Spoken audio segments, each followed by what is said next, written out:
Greetings, everyone. Welcome. Thank you so much for joining us. Today, my guest is Veena Gandhi. How are you doing today, Veena? Very well, thank you, Tom. How's it going? Oh, everything's going here with these interesting times we live in. So I appreciate you taking the time to join me. Thank you so much. Thank you for having me. It's so nice just to connect with industry peers and talk about all things digital marketing, especially in times like this. So, Agreed. Do you mind if I introduce the folks out there who don't know you? Do you mind if I read your bio so they become aware of your street cred? Does that sound good? perfect. Thank you. Of course. Veena is a growth-driven marketer at Digital Street. She has over 14 years of advertising experience and has led million-dollar campaigns for companies like Theo Burnett, McCain, and FCB. A data-driven marketer, she helps e-commerce brands in the fashion, beauty, lifestyle, and fitness niches to scale and grow to 7+ figures. As a digital consultant and performance media specialist, she works closely with advertising agencies from providing digital strategy, CRO solutions, full funnel builds, and digital advertising solutions. Her industry relevant work is published in Dash This, Jeff Analytics. She also mentors small businesses and agencies in the e-com space.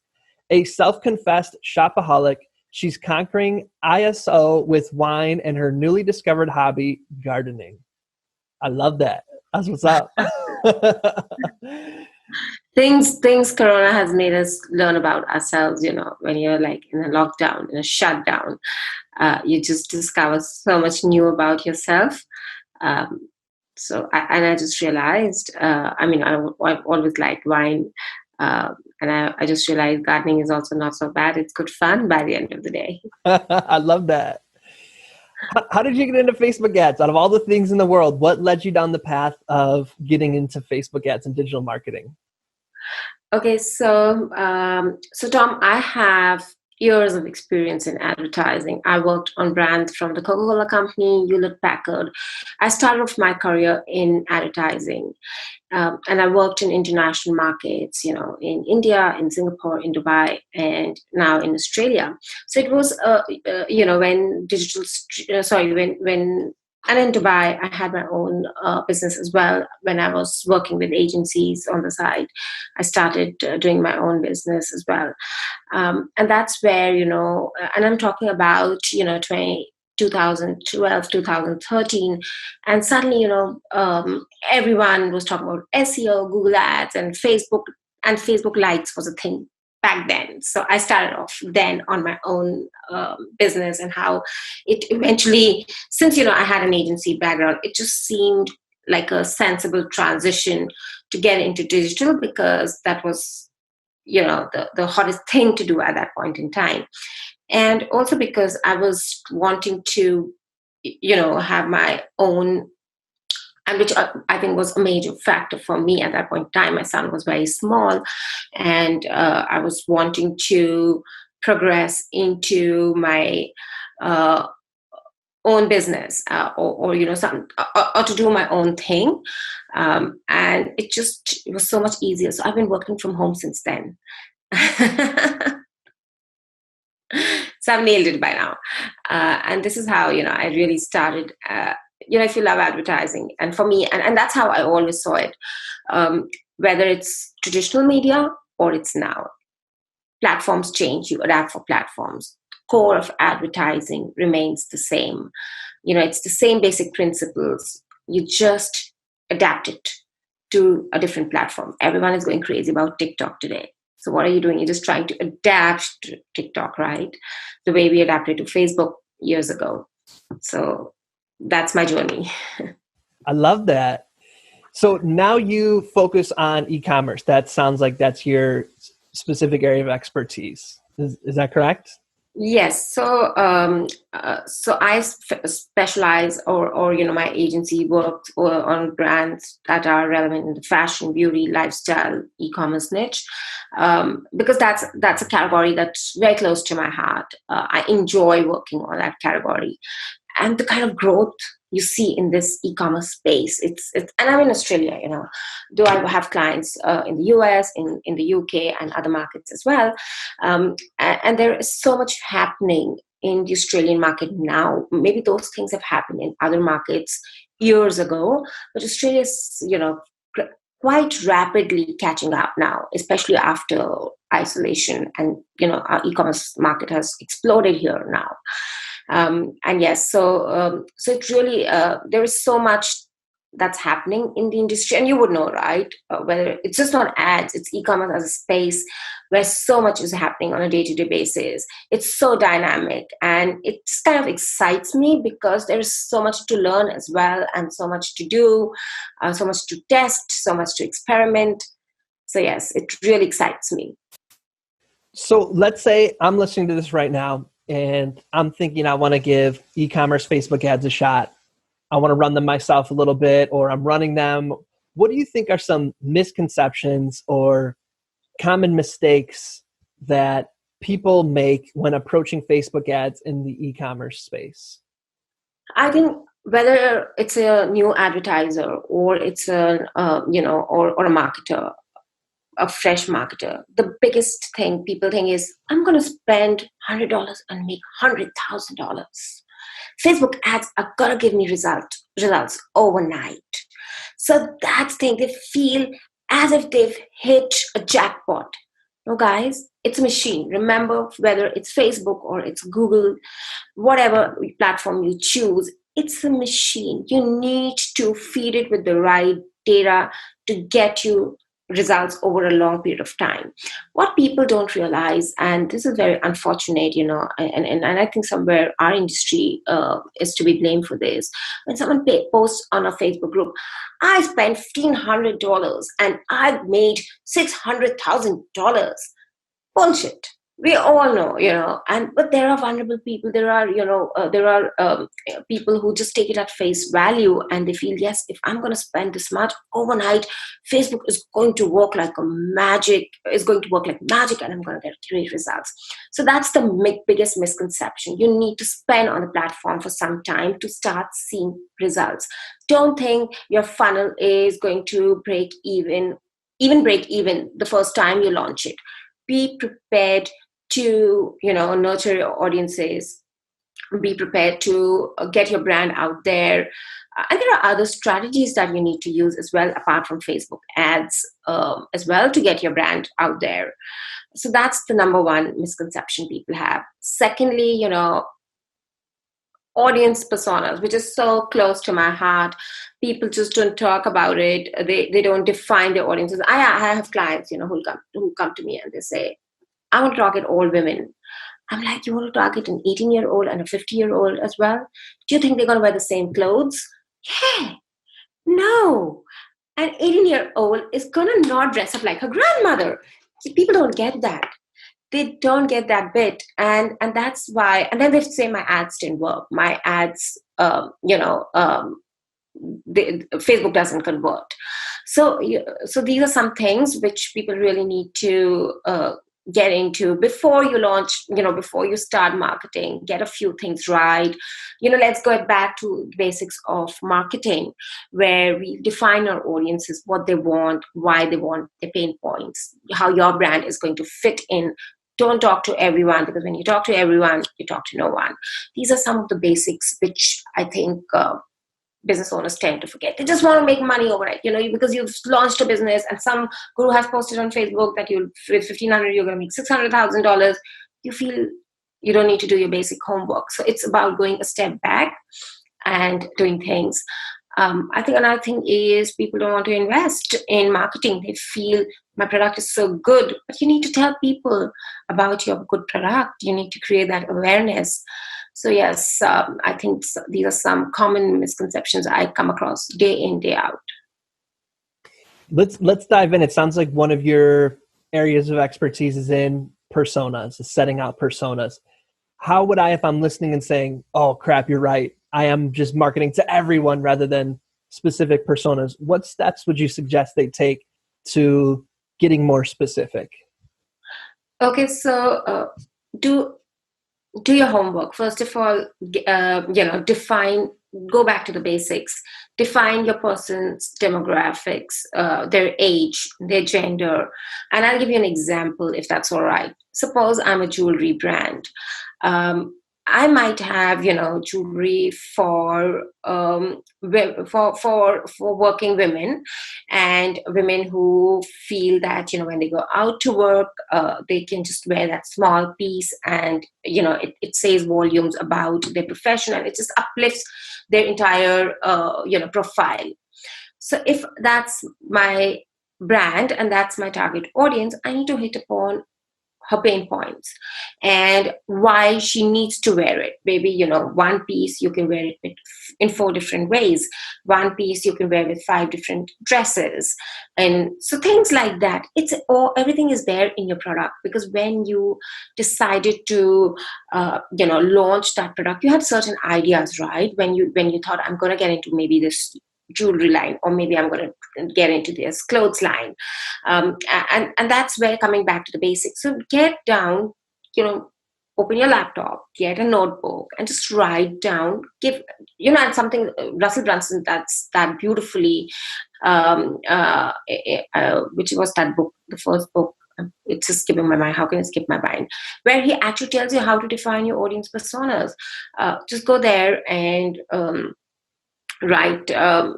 Define their demographics, their psychology. Why should they buy from you?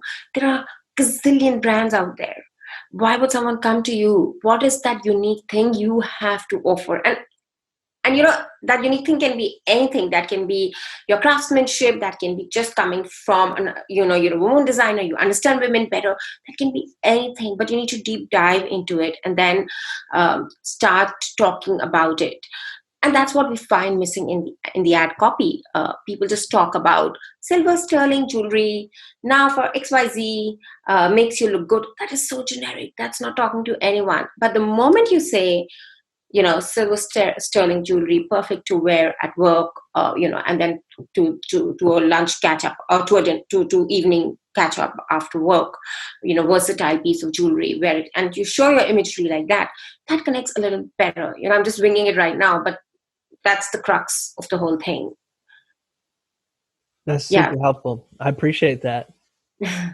So you said that data is a big part of what you do. Can you talk a little bit about how you use, because I think people just think of the creative part of Facebook ads. How are you using data and analytics in Facebook ads? Okay, so whether it's Facebook ads, Google ads, or any other platform, you want to invest in. And this is very interesting. I have a client. She sells high-end capes and coats for women. And she came to me yesterday and she said, Veena, I want to go and eBay Plus is launched and they're offering me 3 months free. And I want to put my brand on eBay Plus. And I told her, take a step back. Do you really think your brand is fitted for something like eBay Plus? Because you're a high-profile brand, and have you just delved deep into the kind of demographics eBay Plus caters to, or is your competition there on eBay Plus? So, whenever you're making any decision, and I'm just not talking about optimizing your ads here, I'm talking about data in general. You might have seen this as well. People don't have a Facebook pixel. They don't put that pixel when they get their new website designed. So that's the first thing you need to do, even if you're running ads or not running ads. Get your Google Tag Manager, get your Google Analytics, all these, because what is going to happen is whoever visits your website, it's getting recorded by that data, right? By that pixel or in Tag Manager. And then when you get into your dashboard, you know exactly what kind of people are getting seeing your content or interacting with your content, because Google Analytics is so in depth. It will tell you the behaviors, it will tell you the demographics, it will tell you the categories people from where people are coming, etc. If you know how to use these tools properly. And that's another thing I tell business owners. Don't think like, I can't, I don't want to invest in a good Google Analytics ad manager, person who can set it right for me. 90% of accounts that come to me don't have it set right. They don't have the goals set right. They don't know what's happening inside the dashboard. And as a result, you're not able to read that data. And when you have that data, see, it's as simple as that. Because when we visit a page and then you have retargeting ads, we are we're stopped by ads left, right, center, right? We do it all the time, but we do it in a different way, without being stoppy. So similarly, because Facebook has that data, Facebook knows so much about you. So use that information to your advantage to build your brand.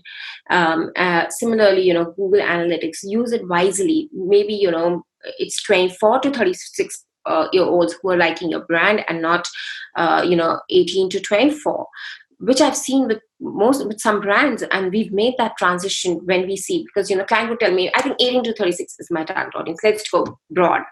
And you're like, no. But when they see the data and then they see that, yes, it's 24 to 36 that's buying, they also get it. So for both agencies as well as e-commerce business owners, it's very important to make data-driven decisions. And creative is important, very important. But what's the point of showing a beautiful creative to the wrong target audience? So it sounds like one thing that I keep hearing is really the audience is such a key part of running Facebook ads.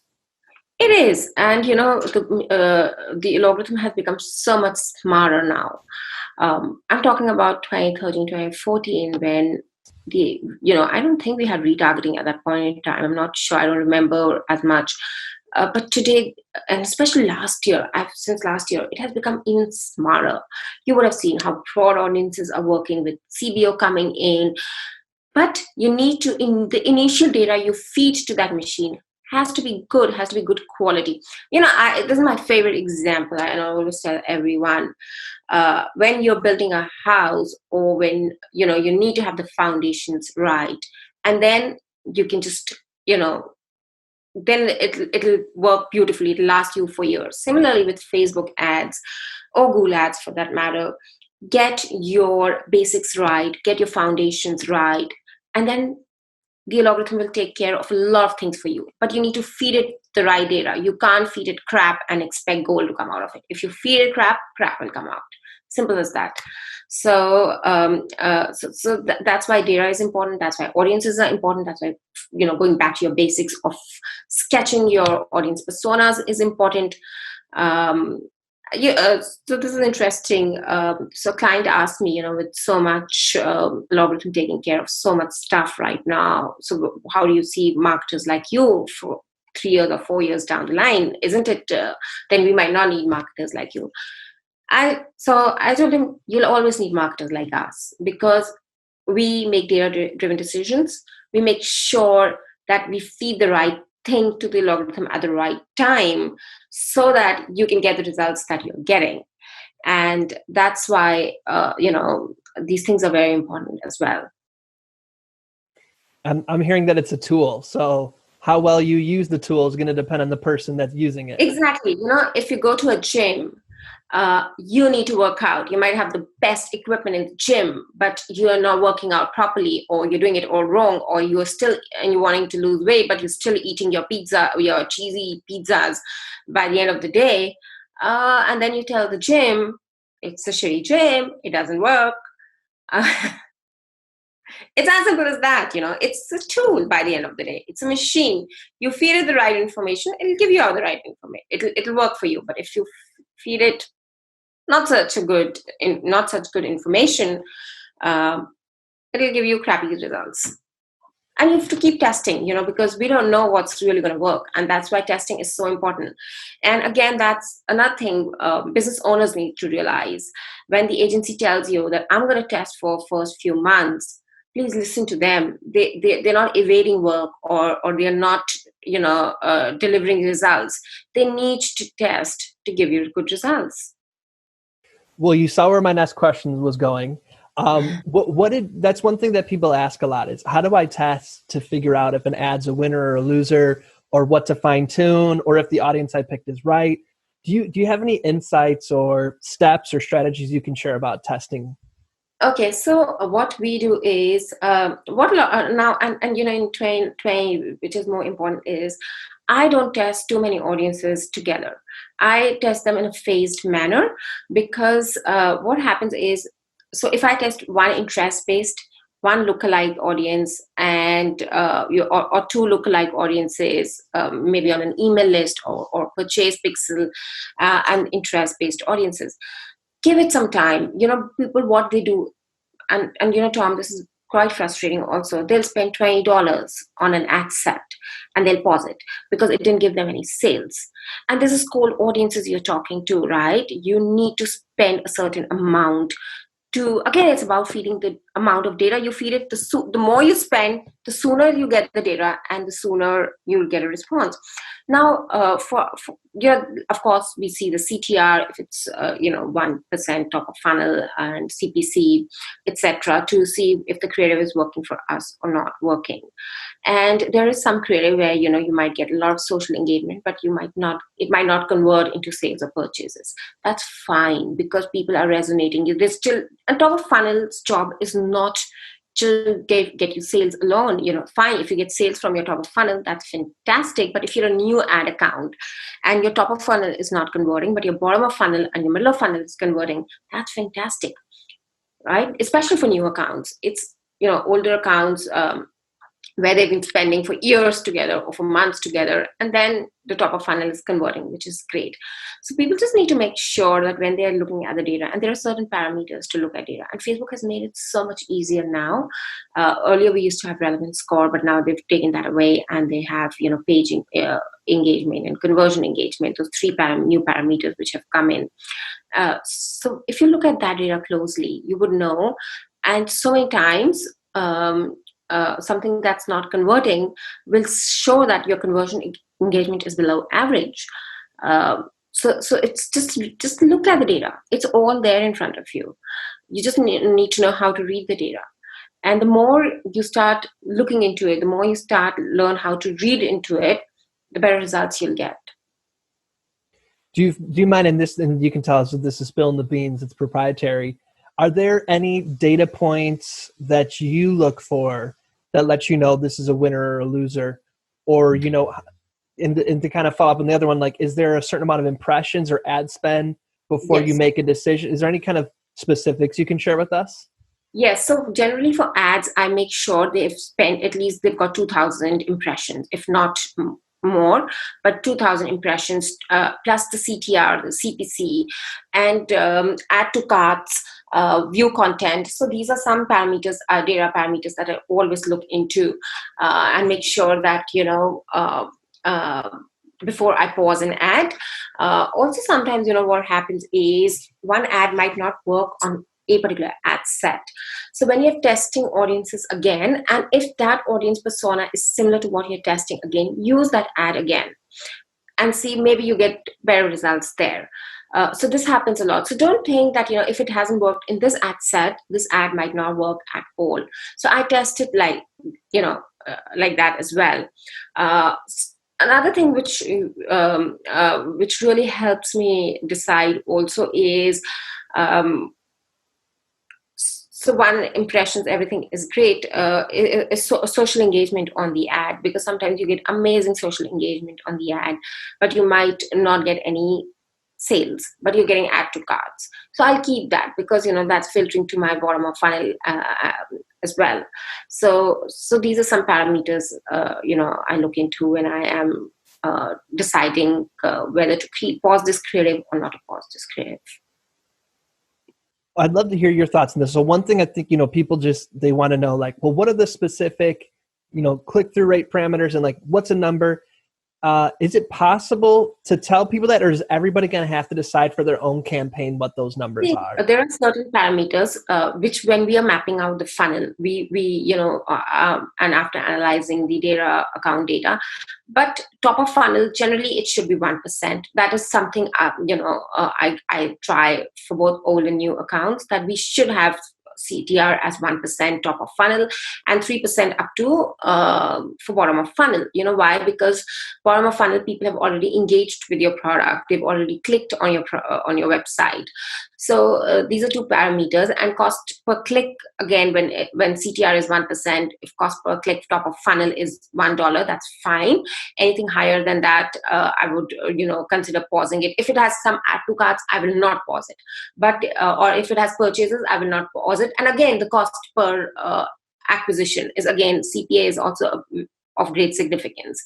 So these are some parameters I'm going to look for in top of funnel. And bottom of funnel, for me it's 3% and $2 to $3 per click. Again, and of course your cost per acquisition and add to carts, again, play an important role. Okay. Well, I appreciate us getting nitty gritty. I know a lot of people are taking notes right now, so I appreciate that. So we've been mentioning the different parts of the funnel, top of funnel, middle, and bottom.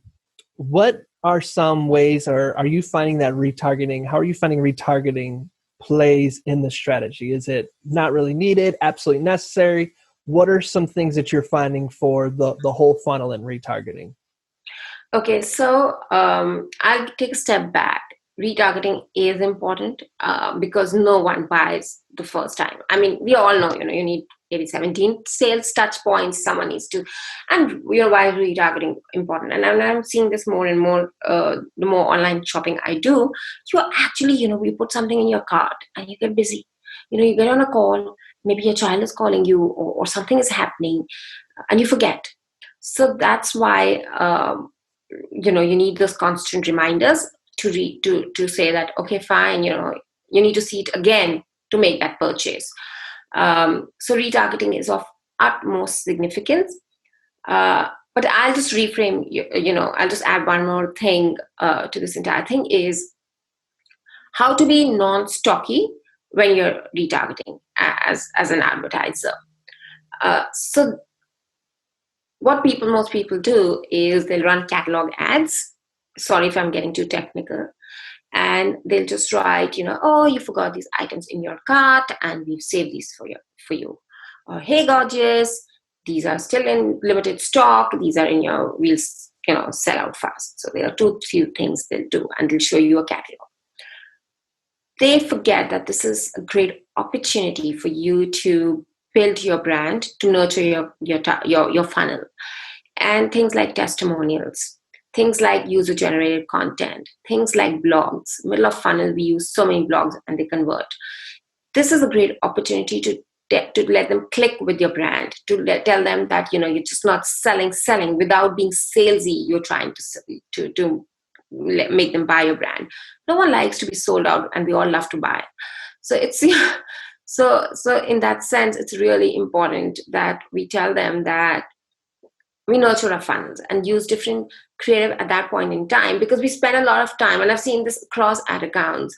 We spend a lot of time in top of funnel ads, creative, and we neglect bottom of funnel.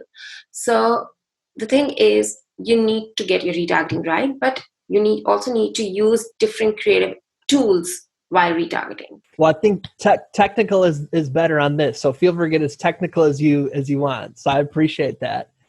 So just to make sure I understand, so you're saying it's kind of starting to become out of date to just do, I go to a certain part of your website, I add it to cart, like let's say I add shoes, and then the next day I see an ad that shows the exact same shoes in the ad. It's like, you forgot to add, here's a 30% off coupon.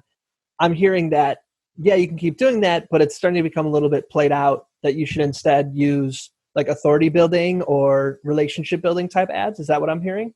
So you need to do your 30% off. I'm not saying don't do that. I'm saying do that.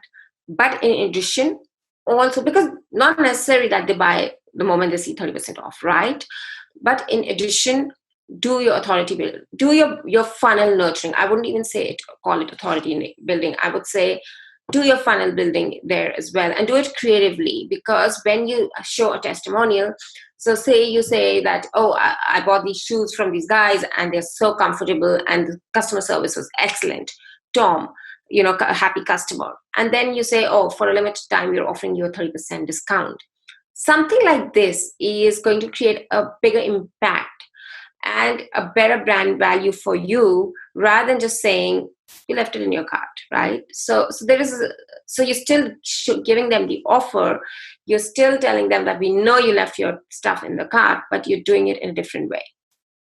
And what was that you were saying, user generated content? What might that look like for an e-commerce brand? Okay, so and this is you will show, and this we use so much, especially in the fashion beauty category. And someone you have to check out is Ezra Firestone's Boom, and how he does it is absolutely beautiful. So basically, and I've been really inspired by his work, and I've really, taken a lot of ideas from how he does it. So in user-generated content, if your users are ready to give you video testimonials, or where they show you, I use this product, I use this facial cream for two weeks, and my skin glows. It's things like that, or unboxing of a video by a user. You send them something and they open it, and those videos work so well, because when I'm unboxing something which has come to me in my mailbox and I share it with the world, people are like, wow, if I buy this product, I'm going to get similar packaging. It just, you're able to feel the product, you're able to see the product before you buy it. And this really, really is amazing, I think.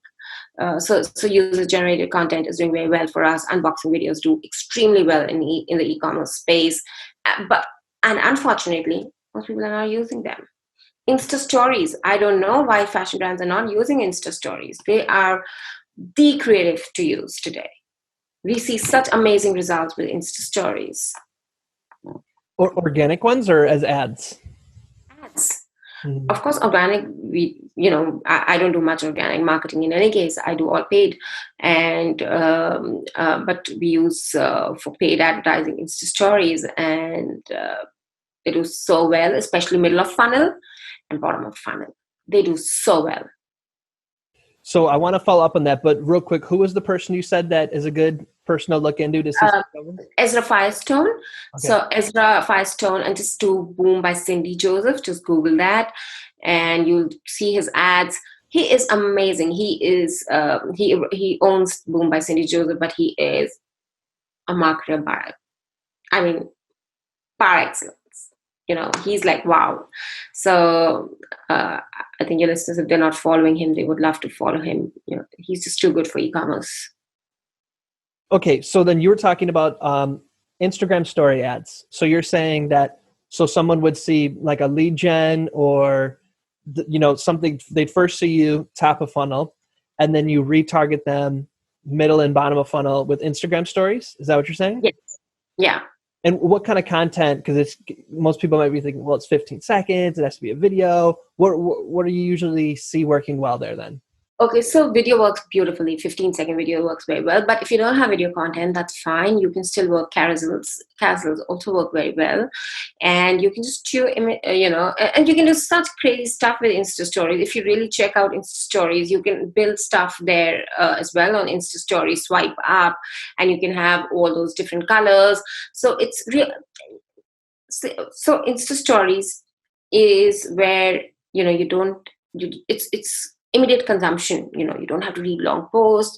You just swipe. You're just browsing, and you just keep swiping one after the other, and that's what we like, right? We like instant content. We like shorter content, and sometimes it just helps to connect with your middle of funnel and bottom of funnel customers very well. It helps. And you can do funky videos. You don't need to spend a bomb. That's again a misconception. Everyone feels that when you're doing videos, you need to spend a bomb. I have clients who, we tell them, just shoot it with your iPhone. So something that really works well is you go into the store, and this worked very well for us during COVID and isolation. People would, they would have, the stores were shut down, but they still had stock, right?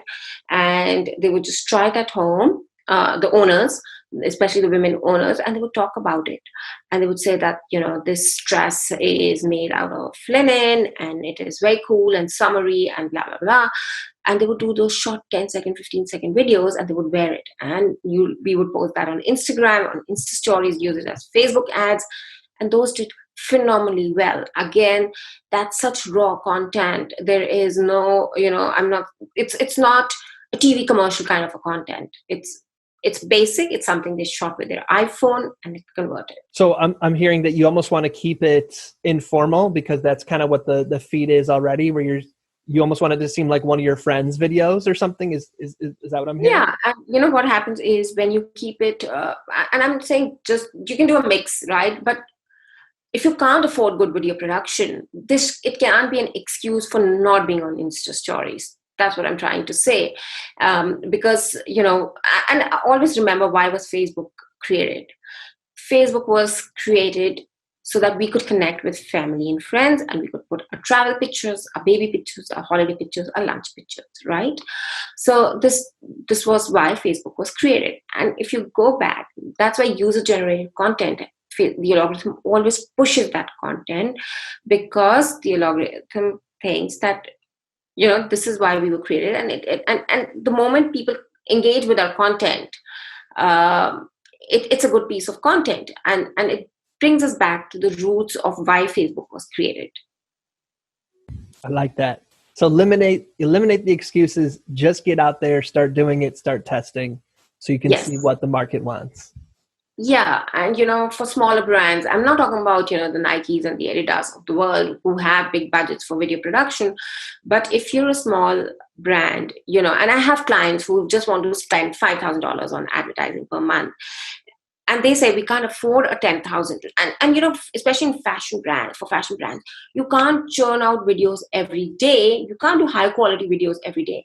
So how we segment it generally is, we will have one, for the season we'll have one or two short 30-second brand videos which a professional would do, and the rest, where we want content almost on a daily basis, we would tell them, shoot it with your iPhone, shoot it with your Android phone. You just need a good phone and shoot it, send us the content, and we'll use that for ads.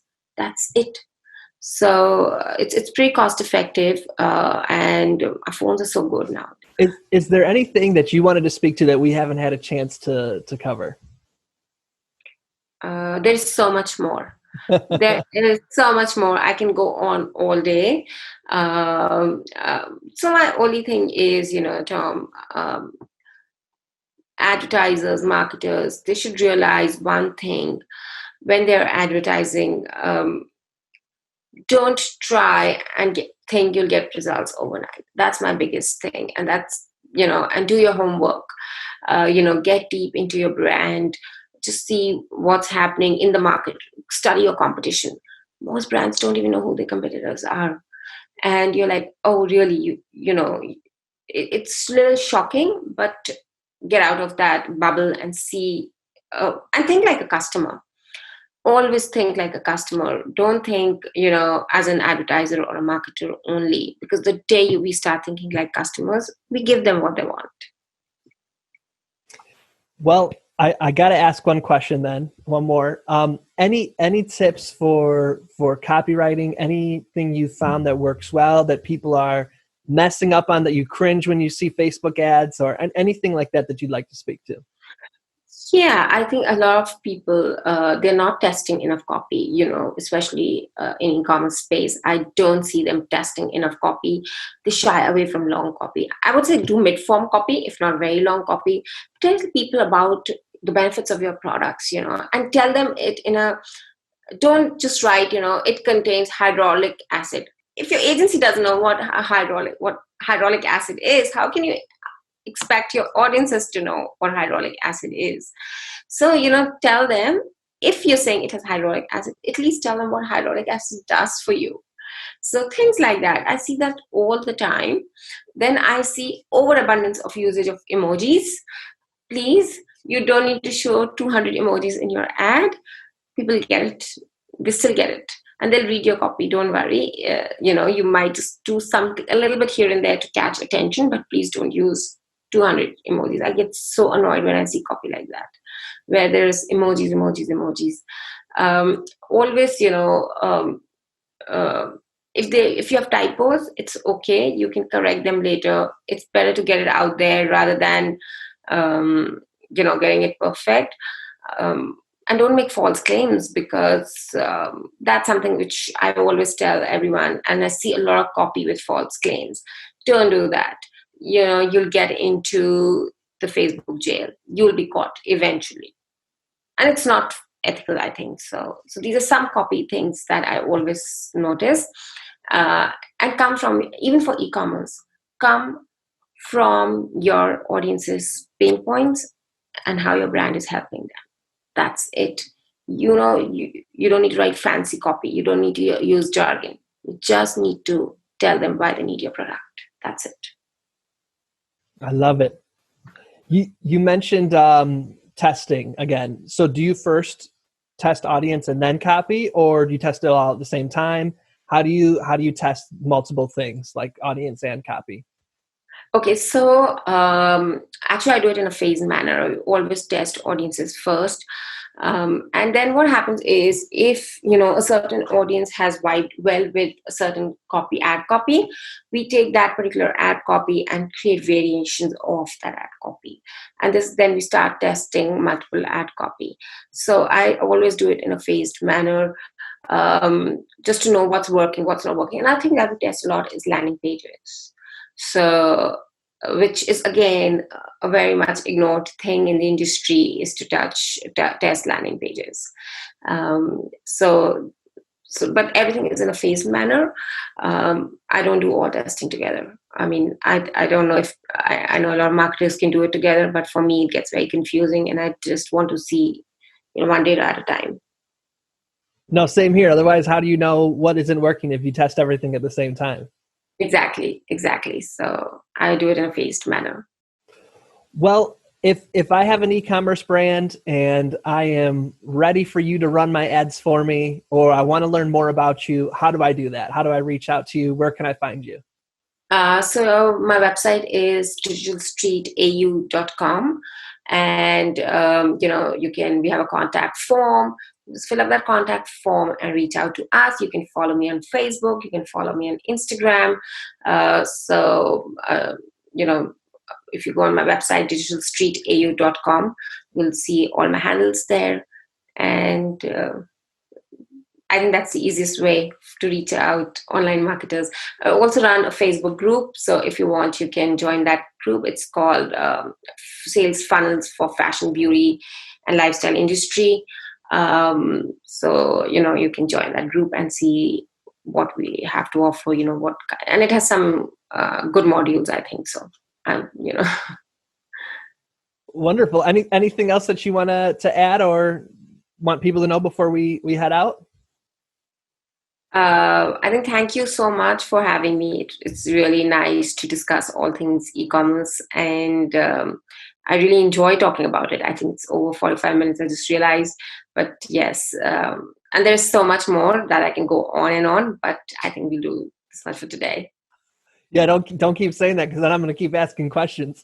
That's all right. Well, I want to thank you so much too for agreeing to be a part of this, for being so generous with your time and your knowledge. A lot of this stuff you spent years and years and hundreds of thousands, probably millions of dollars in ad spend to figure out, and to share it with us so openly. I really appreciate that. And I pray that it comes back to you 100-fold for what you've given. So thank you. Thank you. Thank you so much. Such a pleasure to be here. And I wish you all the best too. And I'll speak soon with you. Wonderful. I'm gonna conclude this, but I have one question for you after the interview. Is that okay? Sure. So, and for everybody listening, we want to thank you so much for sharing your greatest gifts, your time and energy. And we look forward to you implementing what we talked about. Let me know if you have any questions. Otherwise, I'll talk to you soon. Peace and blessings. One more thing. I'd love to continue the conversation. Feel free to join me at tomearl.com/join. Subscribe below, or let's connect on social media. Tom Earl Artist. Thanks again for watching.